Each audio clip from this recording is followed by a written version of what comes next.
Pusat Statistik BPS mencatat inflasi selama bulan Mei 2020 sebesar 0,07%. Wabah corona membuat penurunan daya beli di sejumlah daerah, sehingga pola inflasi saat Idul Fitri berbeda dari tahun sebelumnya. Kepala BPS Suharyanto mengatakan, dari survei indeks harga konsumen di 90 kota, sebanyak 67 kota mengalami inflasi dan 23 kota mengalami deflasi. Inflasi tertinggi terjadi di Tanjung Pandan sebesar 1,2%, yang didorong oleh kenaikan harga daging ayam ras, ikan, dan bawang merah. Inflasi Mei 2020 ini lebih rendah dari inflasi April yang sebesar 0,08%. Inflasi tahun kalender per Mei 2020 sebesar 0,9%, dan inflasi tahun ke tahun sebesar 2,19%. Berdasarkan hasil pemantauan BPS di 90 kota ini, pada bulan Mei 2020 terjadi inflasi sebesar 0,07%.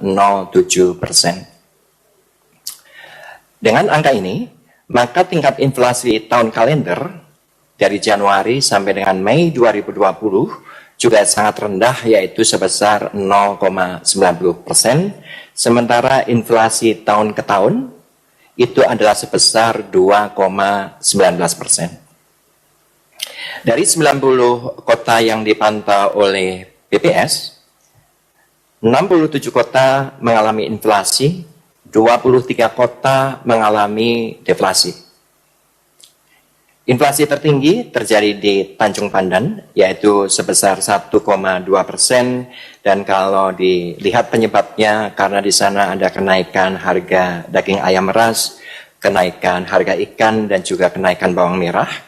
Sementara deflasi terendahnya itu terjadi di Manado, dan deflasi tertingginya itu terjadi di Luwuk, yaitu sebesar minus 0,39%. Suharyanto mengatakan pola inflasi selama Ramadan dan Idul Fitri tahun ini sangat tidak biasa dan berbeda jauh dengan tahun-tahun sebelumnya karena pandemi COVID-19. Biasanya permintaan saat bulan puasa dan Lebaran naik tinggi, tetapi tidak terjadi pada tahun ini.